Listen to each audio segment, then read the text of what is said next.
All right, so we're live now.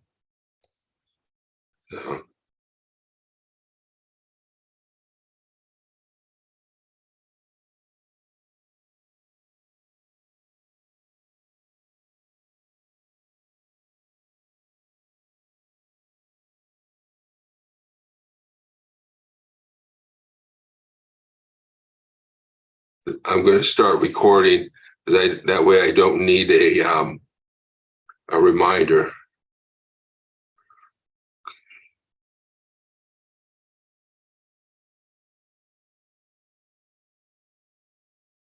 Where is the?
Huh.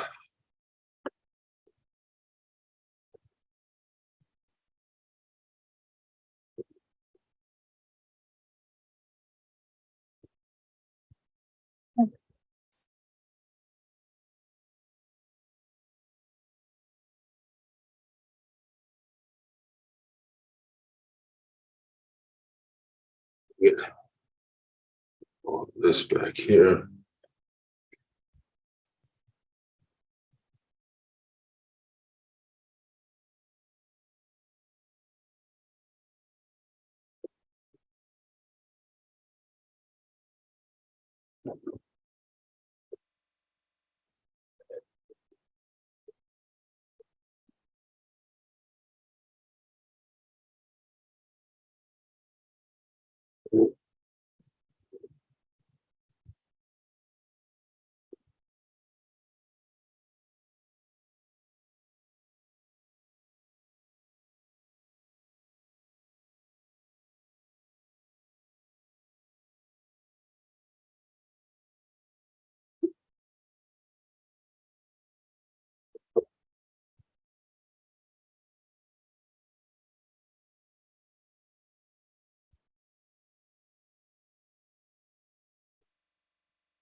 Can you hear me? Yeah, I can hear you now. Yeah, a lot signed up from Mobilize, but not as many on the Zoom page. So um, I think I didn't check the Zoom page, but I think maybe 30 people, 40, I don't know. How many are waiting? What'd you say? How many are waiting to get in? 14.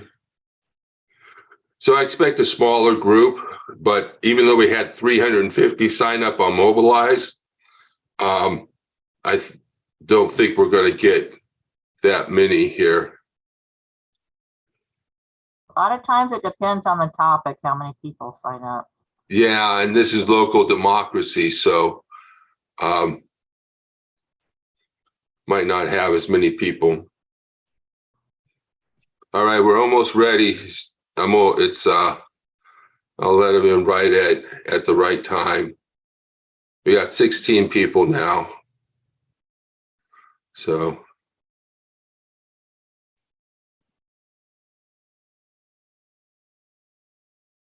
I've already recording, so you don't need to. I'm already live on Facebook, so you don't need to remind me.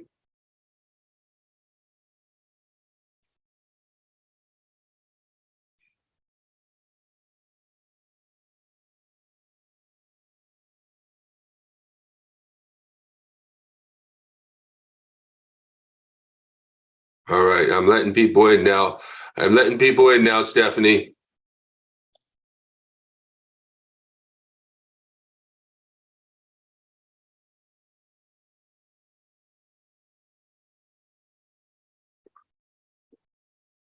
Welcome, everyone. We're going to give people a chance to come on in, and we're going to let people in for a few minutes.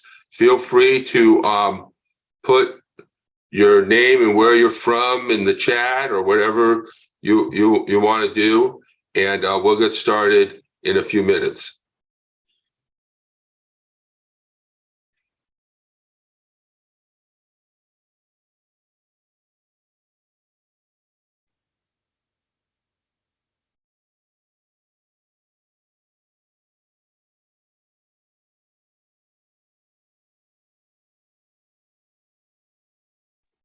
Hey, look at that. We got Bakersfield, Yeah. Buena Park, New Mexico, Montana. Wow, welcome.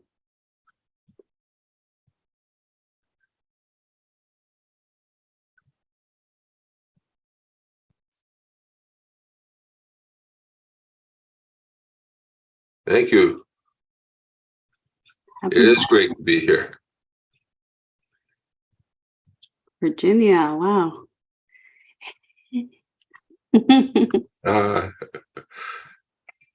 Oops. Shout out to my daughter. Pennsylvania in the house.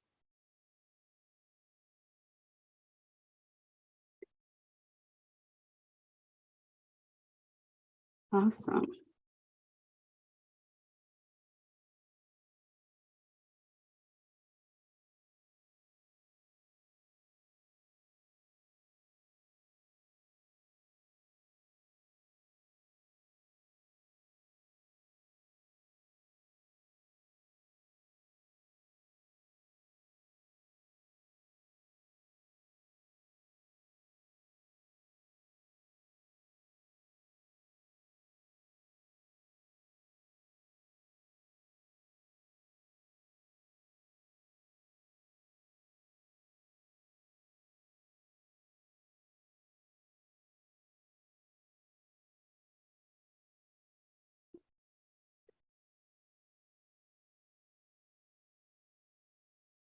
Ava from LA is here. Yay.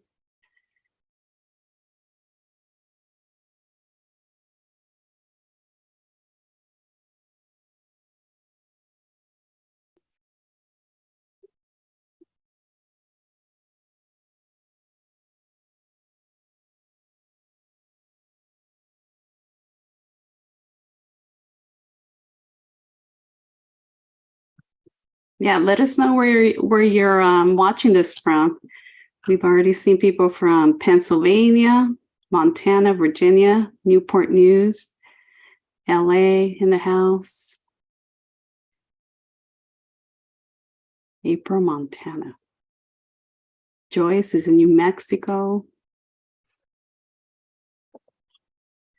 Okay, you think we're about ready? I think so. Okay. Okay, so, hold on a second.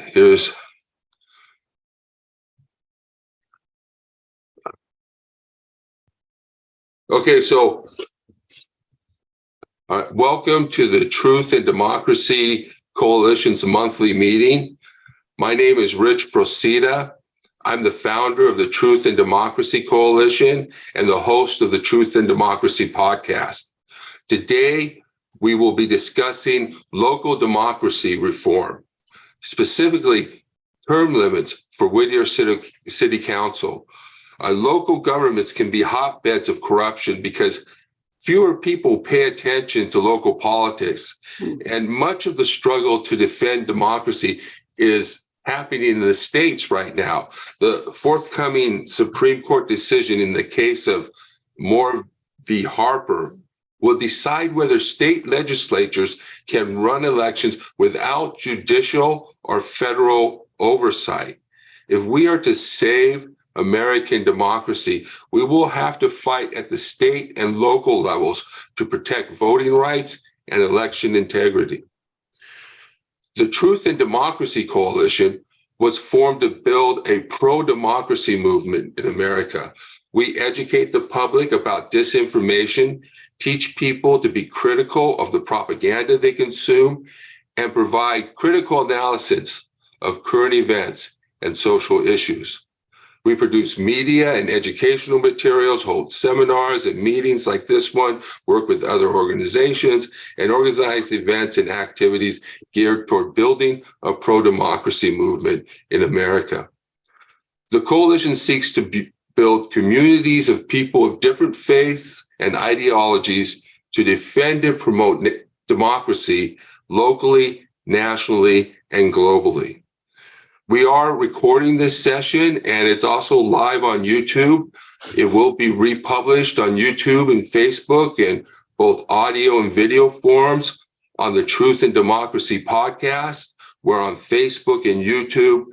You can go to youtube.com/@Truth and Democracy Coalition. We'd love to see your beautiful faces if you want to turn them on. And I've got another call coming in. If not, that's okay too. But if you want to speak, it would be great to have your face for the program. What I want to do first is make some announcements and introduce Stephanie, and then we'll have some time at the end for questions and answers. First, I want to tell you about our upcoming events. A very important one is on Friday, January 6th at 7 p.m. at Whittier City Hall. We're going to be celebrating democracy with speakers, music, food, and fun. We're going to be organizing and activating to do local democracy reform, as well as advocate nationally as well for a holiday to celebrate democracy on Jan 6th. So join us as we rally for democracy and against election denialism. And then on January 8th at 2 p.m., we're having another Zoom meeting, our regular second Sunday of the month meeting. We will have braver angels with us to train us how to move past political rancor. They will show us their techniques for reaching across the political divide. So to register for that, go to tinyurl.com/braverangel. Finally, I want to thank you for your support as we advance forward with our efforts to defend democracy. You can find us at truthanddemocracycoalition.com. Now to our program for today. Democracy is under attack in the United States and around the world. In America, the struggle for democracy has moved to the states. Laws making it more difficult to vote and allowing partisan officials to overturn election results have been proposed in state houses across the nation. These types of voter suppression bills are not limited to state governments. Local governments also seek to suppress the vote in order to hold on to power. Stephanie Vallejo is the leader of the Friendly Hills Neighborhood Organization, a group advocating for term limits for Whittier City Council. She accuses council members of unethical behavior and says that the city government lacks transparency. Some of the city leaders, she alleges, are not following Fair Political Practice Commission regulations regarding political records and allowing unfettered lobbying by the construction industry, leading to gentrification. In recent years, the city council moved city elections to a more expensive off-cycle election day, meaning the election is not on the regular election day. Instead, it's on another day, forcing people to come out to vote just to vote for city council. With fewer people going to the polls, this helps them control the outcome of the election. It reduces turnout, and that's their way of controlling the outcome of the election and suppressing our vote. And many of the same council members have been on the council for over 18 years, and community activists complain that the council is unresponsive to the demands of the community. So join us as we lift up this local activist and organize locally to promote, defend, and protect democracy. Welcome, Stephanie. Thank you. Thank you for having me. I appreciate it. So let me start by just telling the audience a little bit about myself. I live in Whittier, and I lived in Whittier for quite a long time, about over 20 years. I'm not a politician, and I don't know everything about this topic that I'm going to talk about, only the things that I have researched myself. And my investigation has led me to conclude, or is leading me to conclude to some of these things that I'm going to allege. I'm a mother, I'm a wife, and I'm a retired police officer. I'm also a teacher, and obviously, like Richard said, a community advocate. So I just want to tell you how Friendly Hills neighborhood started. And in 2021, we started because we were notified through the newspaper that a local development was taking place around the corner from my area. And this complex was going to bring more traffic, more noise. It was going to create a safety issue because it's across the street from a hospital. And it's an area that's heavily trafficked by parents taking their children to school. A lot of people use our area because we are right above Whittier Boulevard, and they cut through our streets to get to Colima or other little larger areas or streets. So we were not happy about this issue. So we took it up with the city hall, and we organized. We started having meetings, community meetings. We had a lot of neighbors come out and voice their opinions about why they didn't want this development. And it's not an affordable housing development, which I want to make clear. I'm not against affordable housing, but I'm against housing that's high density, and it's going to affect the quality of life in neighborhoods. So I just wanted to be clear about that.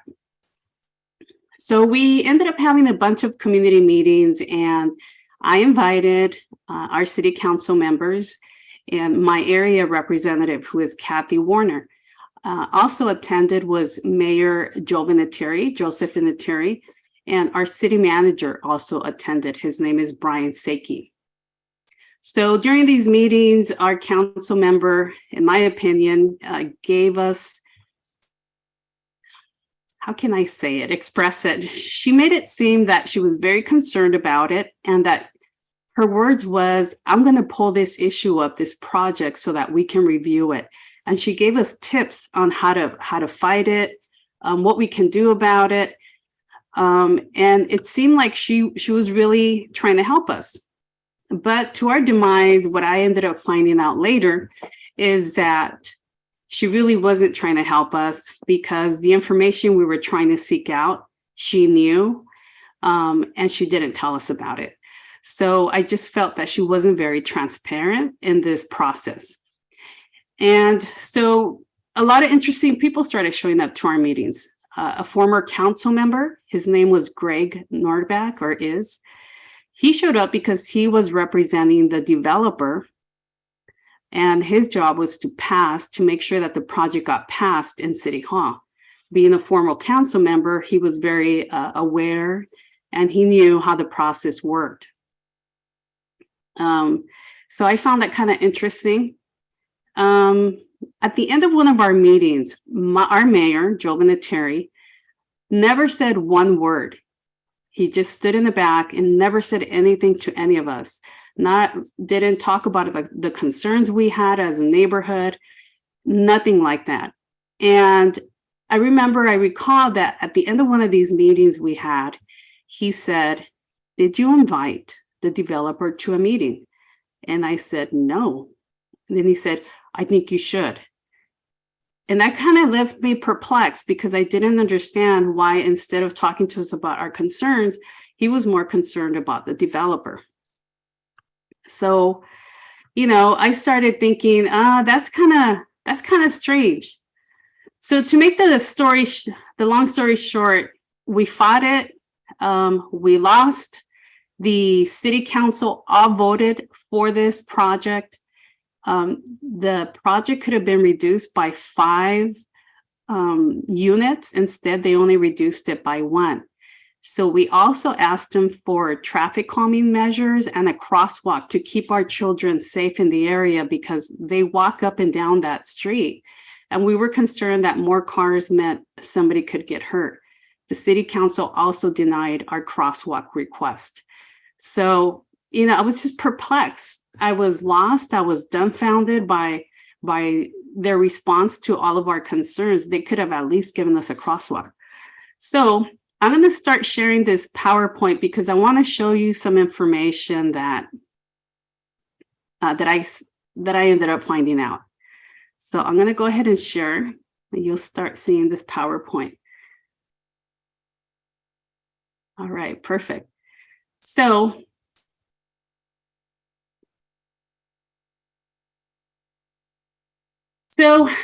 what I want to talk about is, I started doing research, and what I started finding out is there's corruption going on in our local governments, and I wanted to know to what levels, how that was happening. So I started researching, and of course, I found out about the LA City Hall corruption involving Councilman Whittier. And I found this article called "Breaking Down the Federal Corruption Probe in LA City Hall," which I found very interesting. And I'm going to explain why I did in a few seconds. I also found this article from a website, michaelkohlhaas.org, where he talks about a person named Whittier, and he is part of the Tony Cabral group, who also was a lobbyist and had something to do with corruption in LA City Hall. So now we have the Cabral group, and we have these other people right here, Chris and Jeff. So I started going, who are these people? And then I decided to start looking at campaign finances. So I started with Councilman Dutra, who is our councilman and in our city. And I started looking up his campaign finance forms. And I saw that we had the Cabral group donating money to our council members. And also Jeff and Denise were donating to our council. Now, I'm starting to see a pattern here where people who are being allegedly accused of being involved in some type of corruption in other cities, are donating to our own council members. So that for me was like a really big red flag. Move forward. A few years back, we had another apartment complex being built right next to a school in a really heavy traffic area. It's called the Catalina Apartments. So the Catalina Apartments, we noticed that real estate developer was built these apartments that was approved, also opposed by the community for safety reasons. And I come out to find out that the real estate developer was arrested by the FBI for bribery case. It's a very common thing that's starting to come up where these developers are bribing city, either employees or council members. And well, guess what? He also donated to one of our council members' campaign. So, I started seeing a lot of little red flags come up. Next, we see in Councilmember Dutra's campaign finances, I started noticing a company called Superior Management out of our own city, the city of Whittier. And I thought that was really interesting. I later found out that this person who was donating to our council member is a friend of Councilman Dutra's, and he had placed her on the planning commission of our city. She was involved in passing and voting yes on the development we were opposing in our own city. And what I found really interesting is that in this person also manages the Catalina Apartments, which are the apartments that we were talking about right here. So she's managing these apartments. She's involved with our city council member. He places her on the planning commission, which of course has to be approved by all council members, but he initially voted for her. So I'm starting to see things that are concerning to me. And one of the things that I started looking up is this woman, Yvonne Connolly, became someone that I wanted to look into, because when I noticed that on her real estate license had been suspended in 2016 for 2 years, but yet she's on our planning commission. So I thought, okay, here's a person making very important decisions, financial decisions, right? And decisions that affect our community, who's on the planning commission. First red flag was, why was her license suspended? The next thing I noticed is, and I'm going to skip here too, hopefully you can see this. This is her website. And on her website, right here, this person here is our council member's son. So his son also works for her. So then we start seeing a commingling of I don't know, it would almost sound to me that it's a conflict of interest. So I noticed that. The other thing I noticed was that Ms. Connolly has public records that I have made available through my own website that states that she has recorded tax liens with the county of Los Angeles, which is a public record, that she owes money from many years ago. And yet she's sitting on our planning commission. So she's in violation. It would appear that she has not paid those. I don't know, but there are public recordings stating that the state has not received or that she owes money to the state. So, I would think that that's an ethical concern. I don't know. What do you think? So moving forward, the other thing I started looking into is our mayor's campaign finances. And one of the things that I found that was really interesting was that he was paying a person named Michael Lewis, and Michael Lewis was also making contributions to all of our council members, or at least 2 of them, to their campaigns, their political campaigns. And it's through either Michael Lewis or Lewis and Associates. So I started saying, well, who is Michael Lewis? And how is Michael Lewis involved in this scheme of things?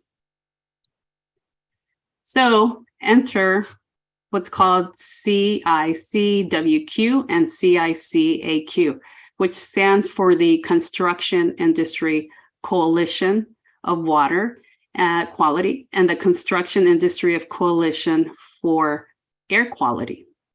So this man, Michael Lewis, runs two nonprofit organizations. And you can see on the screen, it says nonprofit group of trade associations representing builders, trade contractors, home builders, labor unions, landowners, project developers in California. So developers, that's basically who this person works for. Michael Lewis runs and owns both these nonprofit organizations. This is the same person who is donating to our council members and paying, or he's being paid by some of our council members, as you saw on the previous slide. At one time, Joe Vinatieri, our mayor, paid him $5,000. I don't understand, it says for political issues, but this man is associated with contractors. So I didn't understand quite why he's involved in the campaigning finance portion of it. So now we have Michael Lewis, who's contributing to our council members, who's being paid by our council members for political signs or political whatever, who's directly involved with the construction industry. So I would think that that's some type of conflict of interest. Then what I later found out is Michael Lewis also sits on the board of the Southern California Contractors Association as a local government advocacy committee.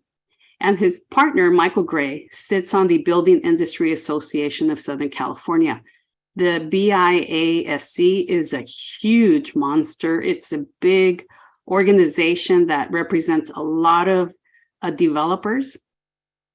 And they're currently bragging about how Mr. Bonta, our general attorney, asked for their endorsement. And they're saying that that's the first time big political people are asking for endorsements of this organization. Yet somehow this is tied back to Whittier. It just kind of blew my mind. Little things like that I started seeing. So after seeing a lot of these things that really raise a lot of red flags, and a lot of Mr. Dutra, our council members, campaign forms were either missing information.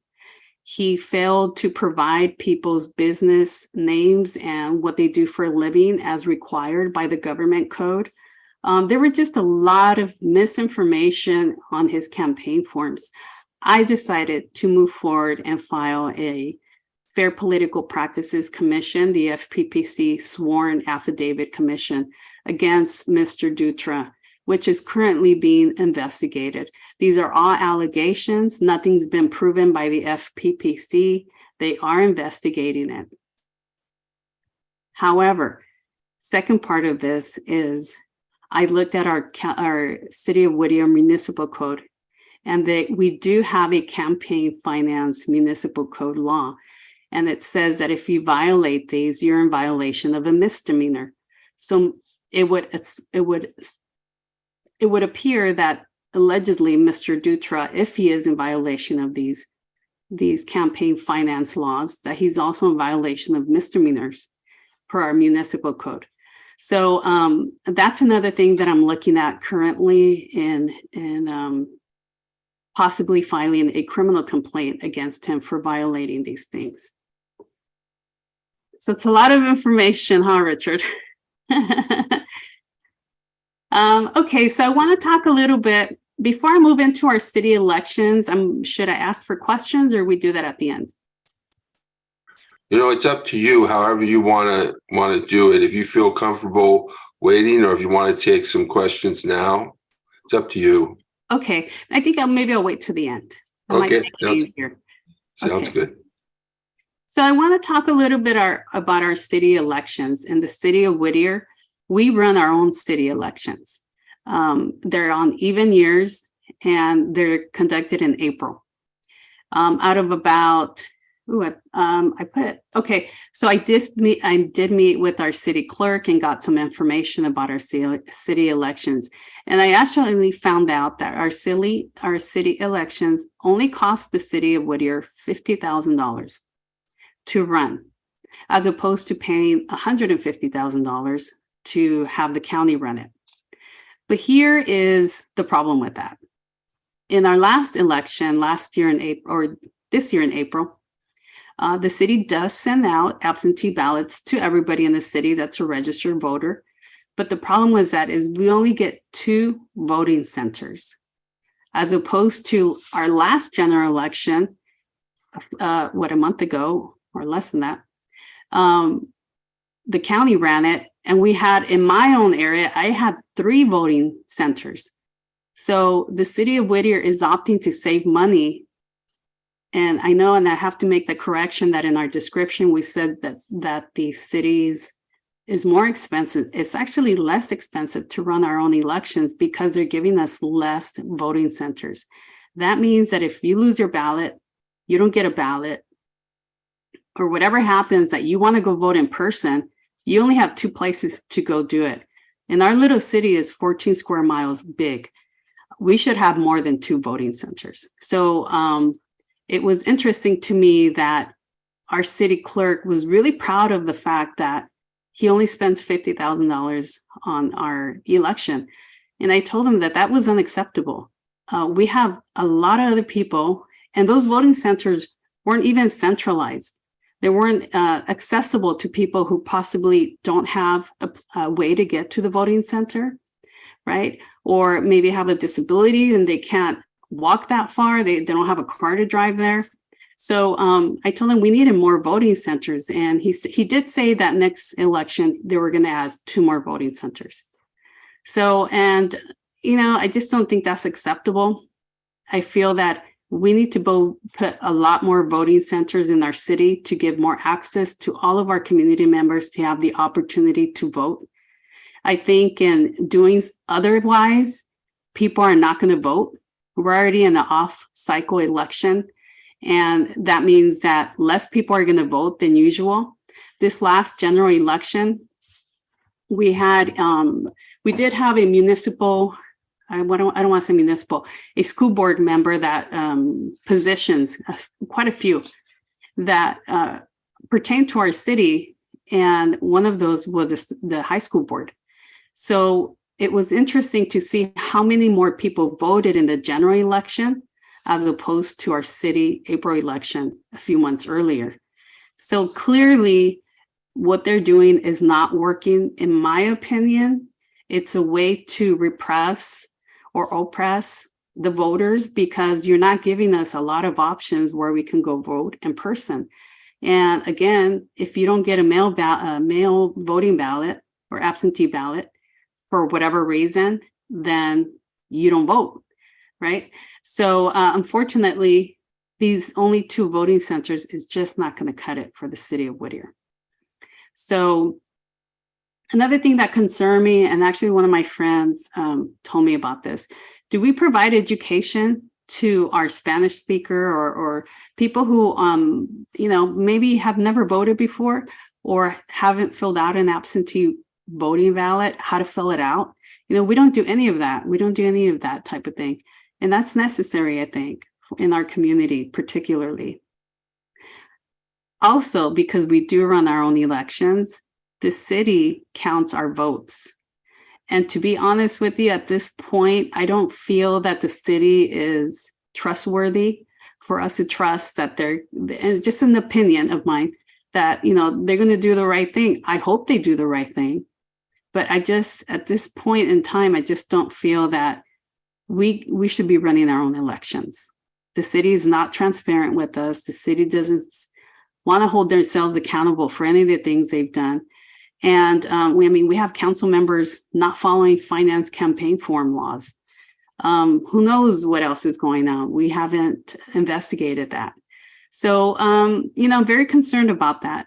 Very concerned about the way they hold our city elections. So I'm a proponent that we revert back to the general election and the primary election dates so that we all vote at the same time with those dates, so that more voter turnout is happening.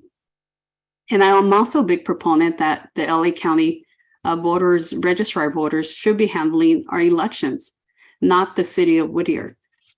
So yeah, that was another thing that really was concerning to me.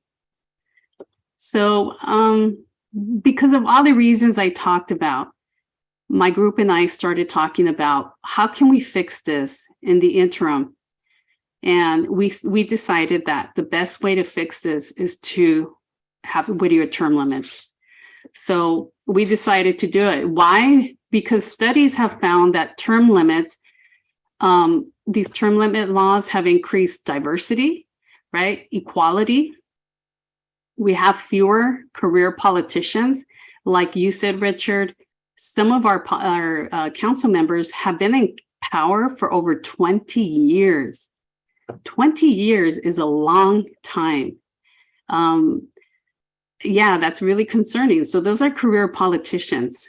Having a career politician can create the propensity of special interests, right? Having their own agenda. We need more opportunities for leadership, and that's part of the reason why we believe we need Whittier term limits. We also believe that it's going to promote a democratic system for elections, and it's going to encourage people to seek office, get involved in their own community, have a voice, right? New faces, new ideas, new enthusiasm. And it's another opportunity to promote transparency, which in my opinion, we lack. And I can talk about so many other things that I've been dealing with the city involving other issues. But for all these reasons, we are proponents of term limits. As you can see here, we just saw a whole bunch of LA scandals. And, again, these are just examples of why we need term limits. I want to quote Andrew Lara, who is a City of Pico Rivera council member. The city of Pico Rivera just put term limits on this last general election ballot, and it passed by a big majority. He said, we need to, and I quote him, we need to rotate council members, give the opportunity to the public to participate, right? When you are on for more than 12 years, you have an unhealthy accumulation of power and influence. And that's the problem we have in Whittier. So I want to talk about cities with term limits, because our group, our organization also looked who has term limits, who does not. The city of Montebello currently has term limits with the 4-year cool-off period. City of Downey has 2 term limits in their lifetime. That means you can only serve for 8 years and you're out. This last election, it's pretty amazing. The city of Baldwin Park passed a term limits measure. 80% of the voters approved it. Bell Gardens, my old city, 75%. Pomona, 75%. Beverly Hills, 81%. Linwood, 60%. Clearly, the voters believe that we need term limits. And I believe that in the city of Whittier, we also need term limits. What cities do not have term limits? City of Whittier, City of Santa Fe Springs, City of La Mirada, and City of La Habra. Those are the cities closest to us. So what we propose. So we are proposing a 3-year, 4-year lifetime term. So that means 3 terms of 4 years, giving you a total of 12 years to be on our city council with no re-election. It's a lifetime term, meaning that you could only run those 3 terms and you're out after that. We believe that this is going to give the best opportunity for less corruption, more transparency, more opportunity for people to participate in our systems, our local control systems. And I think that's the best thing that we can do. One of the concerns that our group has, which is it may happen, it may not happen, we're going to receive a lot of opposition. We're expecting it from certain groups in our city. Opposition, because frankly, I believe that our local officials, our council members, our mayor, they don't want to lose the control they have, the influence they have over the city. And I think we're going to have some opposition, and we welcome it. We believe that this is the best for our city. We've had large citywide polls where we've passed out the poll links to groups throughout our entire city, and people overwhelmingly said they want term limits. So for those reasons, Friendly Hills neighborhood is supporting term limits for the city of Whittier. If you're interested in becoming a volunteer for us, we do need volunteers to gather signatures. We are going to need some donations because we do have to go talk to a lawyer and have him draft our measure. So if we really need your help, if you're willing to help us in any way possible, please go to our website. It's friendlyhillsneighborhood.org. And you'll see the term limits page there, and you can sign up to volunteer. So that pretty much wraps up the term limits issue here. But I would really like to hear what you guys think, what questions you may have. What do you think, Rich?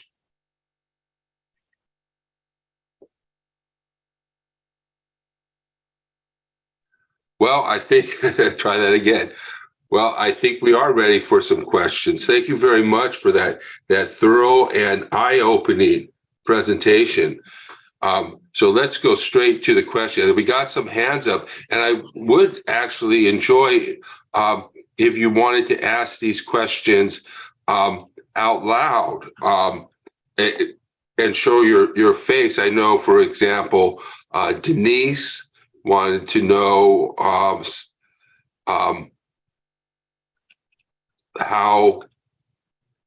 where do you report these type of crimes? I know you said the Fair Political Practices Commission. Is that where you report them to? Well, I'm not I'm going to say I'm not an expert in this area, but I can share. I did a whole, I put together, because I'm also part of another organization called Our Neighborhood Voices, who's advocating for a constitutional amendment to our California Constitution to prevent developers from just taking over the city and what they want to build and all that, and local control. So because of that group, and so many people were interested in looking into their own council members, I put together an investigative, how to investigate your city council, like a manual.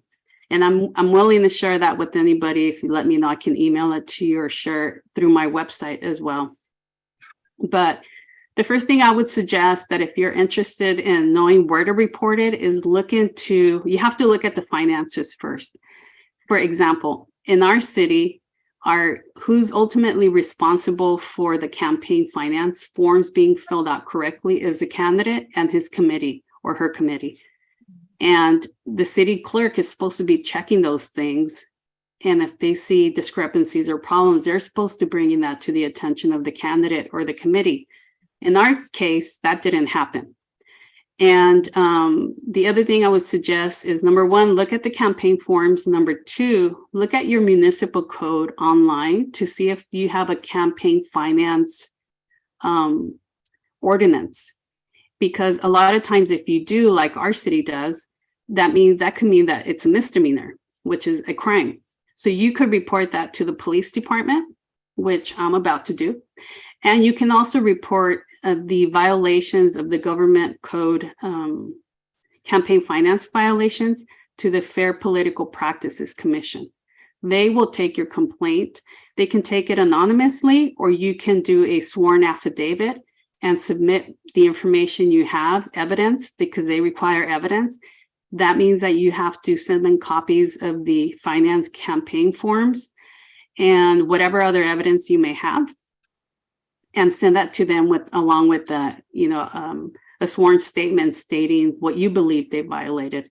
Now, in my case, I filed my complaint months ago against our council member, and they gave him almost 3 months to revise the forms.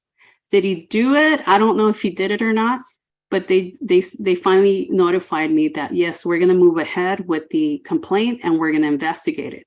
So that doesn't mean they're going to, I'm not saying that he's in violation of them. It's still an allegation to this point. But yes, look at your municipal code and you report into the FPPC code. And if your municipal code says it's a violation of a crime, then you can report it to your police department. Great. So I'm going to get to the chat, but I want to take some of the hands that are raised. So Judith and Rory, if you want to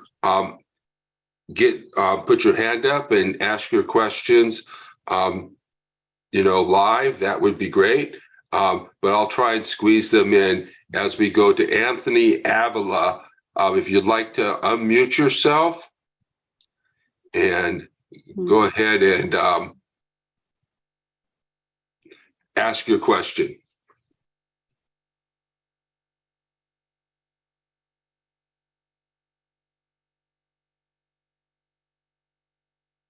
Are you able to unmute, Anthony?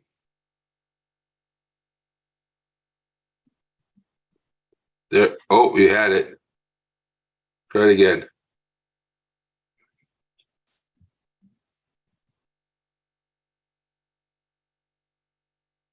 Sorry about that.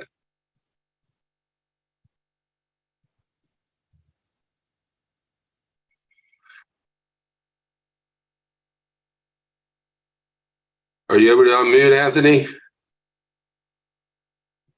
Okay, all right. Let's go to when you unmute, let us know, okay? Done. Okay, good. Good.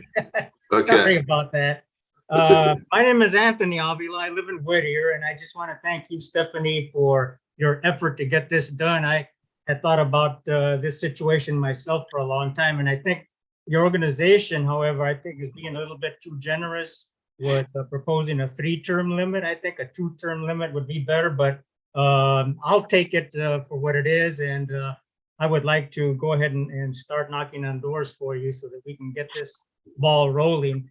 I'm upset that the city council actually appointed Fernando Dutra to a 2nd term. Now that is as undemocratic as it gets, because I was not allowed to vote either for him or against him. I wasn't even allowed to write in a candidate, which I wanted to do. Now he was allowed to run for a 2nd term because unopposed, because the person who decided to run against him dropped out of the race. Yeah. And so we have to do away with that. It's just not right. And there are other things I have to say about this situation, but I'll turn it over to the next person who has a question. Thank you very much. Thank you, Anthony. Thank you, Anthony. Okay. All right. Let's go to Brittany Brim. Can you unmute, Brittany? Yeah, thank you, Rick. Thank you, Stephanie, for this good presentation. I'm from Bakersfield, California, and I was just wondering, how can you build the voting center? Because we don't have a voting center in Bakersfield, by the way. Okay. Do you want to answer that, Richard, or you want me? Go ahead, Stephanie. I don't think I know the answer to that question. I'm going to take a stab at it because I don't really know that much about it. But voting centers are actually put into place by either the city if they're running their own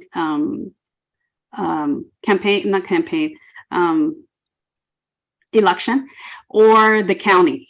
So if you have a city that runs its own elections, then they'll set up voting centers either like a few days, or I can't remember how many days it is, prior to the date that you can start voting. So they're the ones that do it. It's not something that's open 24 hours, 7 days a week, 365 days a year. It's only during the election period. So that's when you'll see those kind of voting centers open up. It's to allow people to come in and vote in person. Some counties and some cities will allow early voting, which allows you to go in a few days before. And then some cities will just open voting centers the day of the election. So it just depends on the county and cities and who offers early voting and who doesn't. Okay. And other question, do you, um, you're talking about the, I know that there's a, Bakersfield City Council on, here in Bakersfield, um, uh, and I don't live in Whittier, so, I was just wondering, because I was just, wondering if I could, bring something to the Bakersfield City's council. Well, one thing I think is that, Brittany, you're in Bakersfield, and we need people to organize locally in their local communities.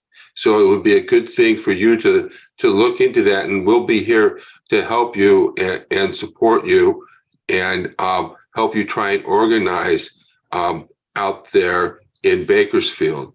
And that's what I want to make that offer to everybody here. If they have activities and want to do some action in their local community, right now we're doing a January 6th event in Whittier, and we would also like that to be held in other communities as well, for you to hold your events celebrating democracy or defending voting rights on January 6th. That's a very important date for us to remember that we almost lost our democracy, and spend some time appreciating the democracy and the Constitution and what our founders created.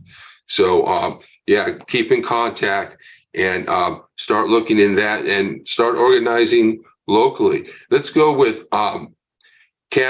Susan Cameron, Reverend Susan Cameron, I believe. And she's been a guest. Remember, you have to unmute, Susan. You have to unmute here. But she's been a member. She's participated on our podcast, Bible Study for Progressives. So make sure you check out some of our Bible and religious programming that I did before I started doing the Truth and Democracy Coalition. Let's see if we can get you unmuted. There you go. Okay, now, yeah, I got a message that said the host is not allowing people to unmute themselves. So just so you're aware of that. Yeah, I didn't know that, but I'll keep my eye on that. That's a good reason. That's why we don't have anybody bombing us yet. Yeah, that's right. Well, my question, I've been also speaking with other people who are interested in more local democracy here in Whittier. And we've come up with 3 other issues. And I'm wondering if your lawyer is interested in looking to see if they could all be combined into one petition, or if they have to, by law, be separate. First of all, we need to move our election date to November, and that requires a charter amendment. Mhm. And the city council is not going to put that on the ballot unless we start a petition campaign. Second thing is ranked choice voting, because we elect by a plurality. There's no runoff, and that's not good either.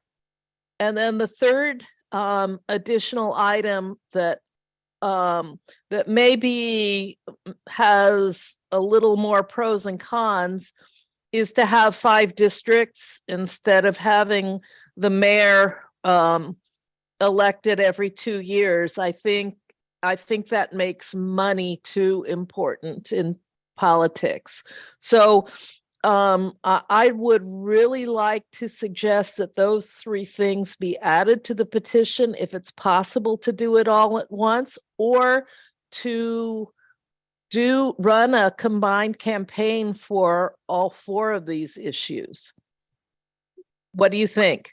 Susan, those are great ideas. I'm really excited you said that because we have talked about so many other things that we want to change in our charter. And the main one is term limits. But what you just said about the changing the date, that's so important. So it just, for us right now, we would love to work with you and maybe form, work as a team and collaborate and get that going. I would love that. I think those are great. I didn't think about the ranked choice voting. I think that's awesome. That's a great idea. Yes. So I think that if we can combine those all into one petition, it would save so many costs, and they're all related in modernizing our election procedures. So it might be possible to combine them all, or to have separate petitions and yet run a joint campaign so that volunteers can collect signatures on both at the same time. Both or all. I totally agree with you. I think we should, actually work together. I'd be more than happy to do that. I'm so excited that you said that and you brought that up. Yes, Susan, I would love to work with you. Definitely. Great idea. Okay, great. Do you know Also, Susan, Yes. I'd like to connect with you too. I know you're doing this work here in Whittier, so I'm here in Whittier, so I'd like to connect with you and your group and be involved. If you want to send me something on Facebook or an email, if you guys have meetings or anything like that, let me know, because So far, it's just been informal discussions. The group that I'm mostly involved in it, which is why I was late today, is Homes for Whittier.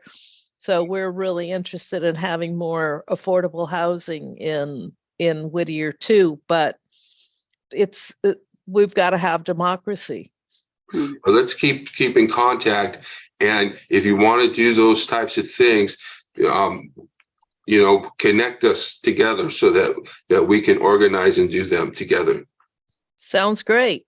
All right. Thank you very much, Susan. All right. Thanks. Okay, let's see. I gotta find Susan now here on the list. There we go. All right, so we have Andrew, and I want to try and say his last name, but maybe he can say it for us. Let me Stith. My name is Andrew Stith. Okay, great, Andrew. Okay, so go ahead. Sorry for being tardy and everything. I was trying to get everything done. Modern technology. I'm blaming modern technology anyway. We're going to give you detention. Yeah, appreciate it. Okay. I'm calling from I'm dealing from Hampton, Virginia, on the East Coast, and so I've been in for a while, for the Democratic Party, and my family's been dealing with the Democratic Party. So I've been looking at the Democratic Party as on this side and everything else, and also retired and disabled veteran also. Thank you for your service. Thank you. I wanted to also say that I think the Democratic Party is losing a couple of things. I wish I could get a contact with the chairman, Harrison, the national chairman and everything, because I think we shouldn't have lost the House personally, because one thing is that places that we lost, we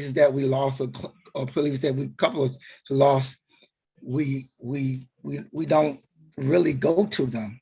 We don't go to them. Especially, I think that the Democratic Party should try to, instead of Republicans dealing with the military and everything and all, and dealing with us veterans, I think the Democratic Party should put them on their wing. Because the Republican Party, they say they think they love the military. Everybody loves the military, especially here in Norfolk and a big Norfolk, Hampton, area, that we got big presence of naval. And I'm ex-Army, and it's job wise, and it's very hard. It's very hard. And I got a Democratic council. I got Democratic, congressman, got everybody else different. And also the area should change in itself. Another thing is too, to get more younger people involved. Listen to the ideas. Listen to the ideas instead of voting the same people in the same all the time. Because I'll be saying this to NAACP all the time. They want to vote the same people all the time.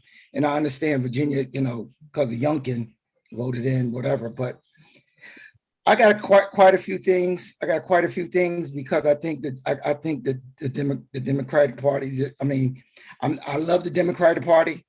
I really don't like the Republican Party. But there are some changes that needs to be done, especially and also definitely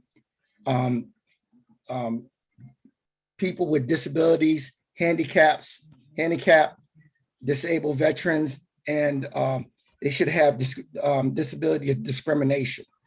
They don't deal with that either, ADA discrimination. Because when I went to see a lawyer, they didn't care about that, because a lot of these states are right to work, and this labor is not fair. So I just want to bring that up, and those are the things I want to bring up. And all right, thank you. Ready to work. Thank you, Anthony. Thank you, Anthony. Andrew, we've just produced a couple podcasts on lessons for Democrats from the 2020 elections. And I put a link to our YouTube page. We got a third one coming out next week. And so check those out. Keep in contact with us, and we'll put you to work if we can, or we'll support you in whatever your activism is and whatever you want to do where you're at. All right. Thank you very much, Andrew. Paul, go ahead and unmute.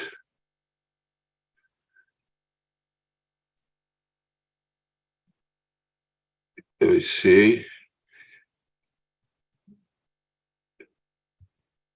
Let's see. Here, ask to unmute. Now I ask you to unmute, so you should be able to unmute.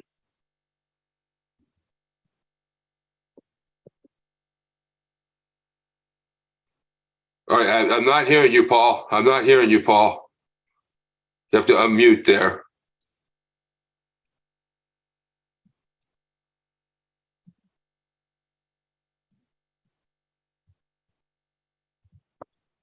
Yeah.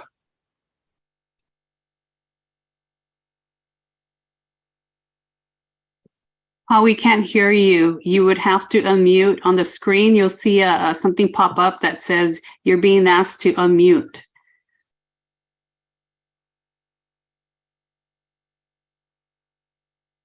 All right, I don't know why it's doing that. While you try and get that unmuted, let's Oh, wait. Okay, no, sorry. I'm going to ask Joel to unmute. Are you getting it signed there? Hello There there. you go. How are you? Good. Go ahead, Joel. Yeah, I decided to listen in because of term limits, and I am against term limits because I feel that I have the constitutional right to vote whoever I want to, and then these other people are saying, no, you cannot vote for that person. I'm taking away your constitutional right to vote for someone, and I think that is terrible. If you don't like someone on the council, run someone that you agree with and have a fair battle, one-on-one, or whatever it is. But you should never deny a person the right to vote. And number two, because it's really constitutional. And also, look into the history of Tip O'Neill, the Speaker of the House. I grew up in the Boston area. I live in Iowa now. And he was elected and reelected tremendous amount of times, and he was a very good speaker. He worked with President Reagan and everything. And about when you first talked about when you started your committee, you invited the mayor to come. What's your name, Stephanie? Yes, sir. Hi there. Hi. Did you thank the mayor for coming? Did I think he was going to come? No, did you thank him? Oh, yes. I thank everybody for coming. Yes. Okay. And did you offer him allowed to speak? Yes. They were Okay, all very- offered the opportunity to speak. Okay, very good. But you did not invite the developer, is that correct? We did at a later time. Okay, but the first time you didn't. No. Okay, in politics, you win some battles by showing the other person is against you. If you invited him and the developer did not show up, you could always say, hey, I try to have a nice, open, fair meeting. Everybody could come and speak. But that developer refused to accept my invitation. And that is a lot more powerful than saying, I didn't invite him. Unfortunately, in politics these days, you have to win by destroying the other party, which is sad, but it works. And if you could have gained brownie points by saying, I invited the developer, I would have introduced him, I would have allowed him to speak for 5, 10, as long as he wanted. But he refused my invitation. And when you don't invite someone, that makes you look on the bad side. So if you want to win battles, have a forum where your opponent is standing right next to you and people from the audience can ask questions directly. And that is how you win battles in politics these days. But especially about term limits. Don't ever deny me the right who I can vote for. Let's say in Russia, they passed a law and they said, Tom Smith cannot run for whatever in Russia. You'd say, that's terrible. Those communists are taking over. They're not allowing people to vote for whoever they want. That would look bad. And that's what you are doing right now. You are denying people the right to vote. And I thank you for the time. And good luck with whatever you're going after. And thank you. Thank you, Joe, for your comments. And we really like to hear from people who have different opinions, because that's part of the show in reaching out to the middle of the country, rebuilding the middle, is to understand one another and to listen to what other people say and to acknowledge that everybody has an important contribution to make. I know we have term limits throughout the country and for senators. Well, they're not term limits for the federal, but we do have term limits in different, we have that in California. And I haven't always been in favor of them either, because sometimes I think they're used because one party thinks they're going to gain an advantage somehow. But do you have a response to that, Stephanie? Well, I want to say that I didn't give the whole story about the development, and we did eventually end up inviting him, and we gave him the floor, and he spoke. He had an hour to speak to us. There's a lot more information that I left out that was, I didn't want to overshare because this wasn't really about that. It was about term limits, but I agree with you. I mean, I can understand Joel, what you said, that you have the right to vote for someone. It is a term limit is a measure that's giving everybody the opportunity to decide if they want to put term limits or not. It could go on the ballot, and our city of Whittier residents could decide they don't want term limits. So I think you have the right to vote for whoever you want, and I have the right to put a measure on the ballot. But you're denying my candidate to be on the ballot. I totally understand that. I totally understand. But the problem with incumbents, 80% of incumbents get most of the donations. They have name notoriety. People see the name, they recognize it, they vote for them, not because maybe they like them, they know what he stands for. They just recognize the name. And it's a lot harder for somebody who's never ran to win an office. And that's why the incumbent usually wins. In our city, that's the case. Our council members are raking in $50,000, $60,000 per election, each one of them. That's a lot of money, and they're getting a lot of contributions from outside people from our city. a lot of development contributions, a lot of union, the building association industry are just outside influence. And this is part of the other reason why we want term limits. But I understand your point of view. It's a good one, and I respect it. Can I ask you, is this Whittier, California, Richard Nixon Whittier? Whittier, California. Yes. Okay. Yes, Okay, very Nixon. good. Yeah. Okay, Thank you, sir. Yeah, Very good. my first law office was in the same building where his first law office was. Yeah. Yes. So thank you, Joe. We do have term you. limits, like for the president. So it is built into our system. There is some reason for it, but there also is that, career politicians gain experience. You wouldn't necessarily fire an employer or an employee, after 5-6 years of service. You're just getting their best thing. But then also we have a system. Yeah, well, like President Roosevelt, FDR, his greatest years was his last 7 years in his third and fourth term. Yeah. And you people would have said, no, after 2 terms, no more FDR. This Yeah. country would have been a hell of a lot different. Oh, dear. Thank you, Joe. But Thank bye-bye, you. thank you. All right. So Paul, I'm going to send you an ask to unmute. And if you get yourself unmuted, we'll bring you in. But I'm going to go to Judith now, Judith Walters. Let me see if I can find you here. Okay. All right. And go ahead and let me see if I can send you. I'm now sending you an ask to unmute, Judith. There you go. So go ahead and ask your question, Judith. I'm not hearing anything, even though you're unmuted.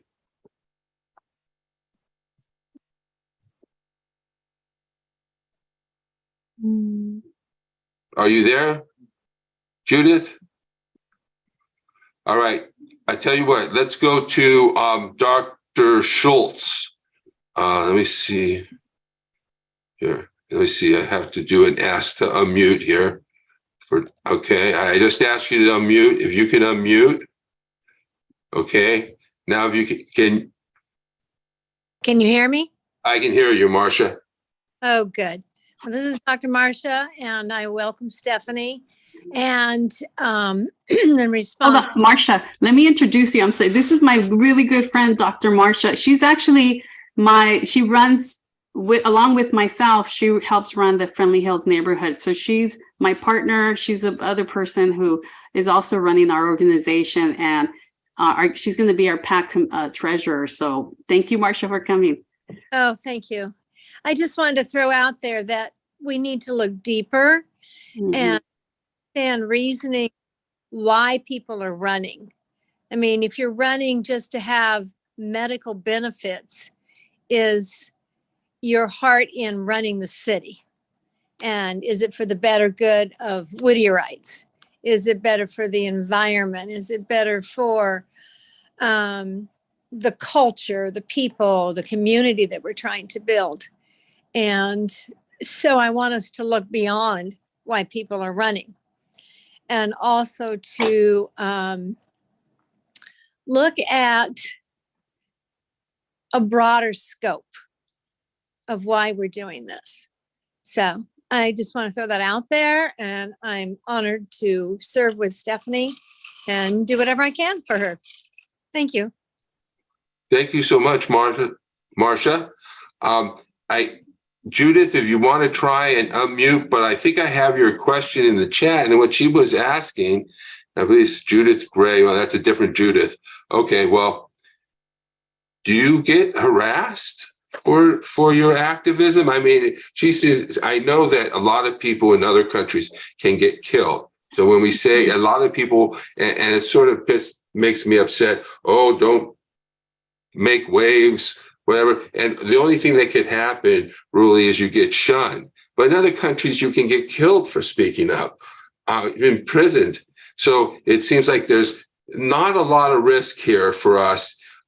But there could be an assault, or we could be targeted. So we're wondering, by making these types of doing this research and engaging in activisms, do you get threats? Do you get harassment? Anything like that?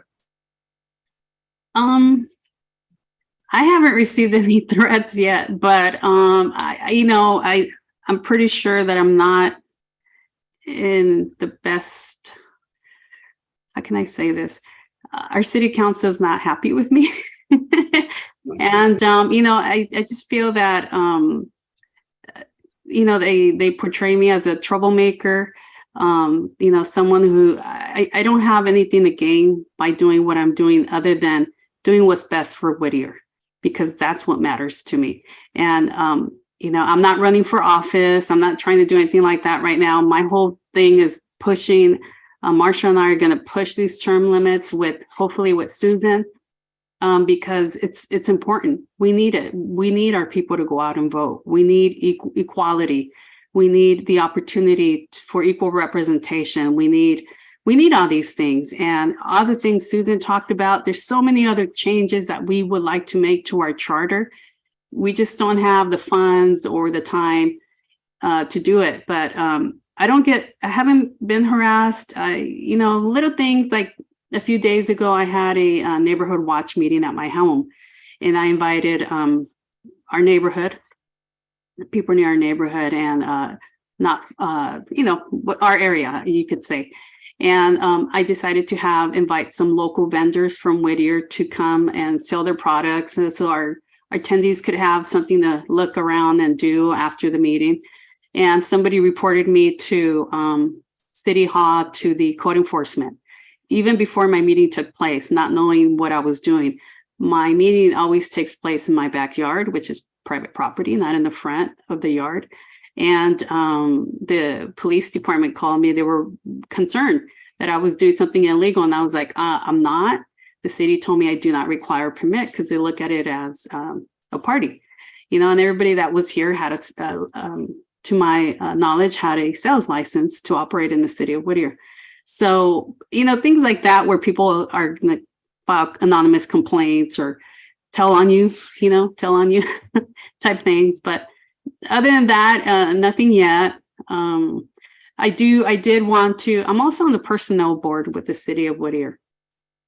And I got on the personnel board in 2013. And I wanted to apply for another board, but I know it's pointless because they will never select me, because our board members are selected by our city council. So, what's the point? And now they blackball other people who associate with me, who also apply for positions. And it's angering for me, because those are qualified people that are not going to even be considered because they're my associates. So I think things like that the city council is doing is very, it's not nice, and it's retaliatory. All right. Thank you.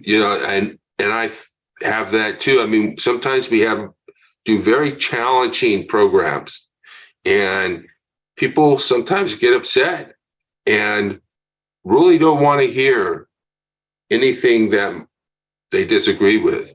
And we try to allow for disagreement, because that's what it means to be an individual, is to hopefully have your own points of views and not just go along with the crowd. So we do some critical things. And I want to thank you, Stephanie, for bringing all this information to our attentions. And we're going to be working together, Susan, Stephanie, and the other people in your coalition, and to try and bring a better, cleaner, more representative, more transparent democracy to the city of Whittier, and also to our states, and to the nation as well. So remember our event on January 6th at 7:00, Whittier City Hall. I'd love all of you to be there. We're looking for speakers, musicians, anything you want to contribute to help put it together, advertise it. We really want to make it an event. And so if you email me, it's richproceda64@gmail.com if you want to participate. And I sometimes put my phone number in the emails. I've got everyone's email. So please do that. And so that we can come together and make some positive change locally and nationally and globally. And also remember our other two events. Our next event is on, what is it? January, I think it's the 8th, I'm not sure. But anyway, it's the second Sunday of the month, and we're having Braver Angels, where we're going to be learning about talking to people who have different views than us. And we really don't want to suppress those views, because it's important for us to listen, because otherwise we just go off and we don't hear the critique. Right. Thank you, everybody, for coming. Thank you so much, Stephanie. And I look forward to working together. And thank you, everyone, for coming today. Sorry we couldn't get Paul on. Thank you, Andrew. And we'll see you next time. Thank Real you, quick. everybody. Bye. Bye. Thank you, everybody. Thank you, Richard. You're welcome. Thank you, Stephanie. Bye now. Send me your information through my website.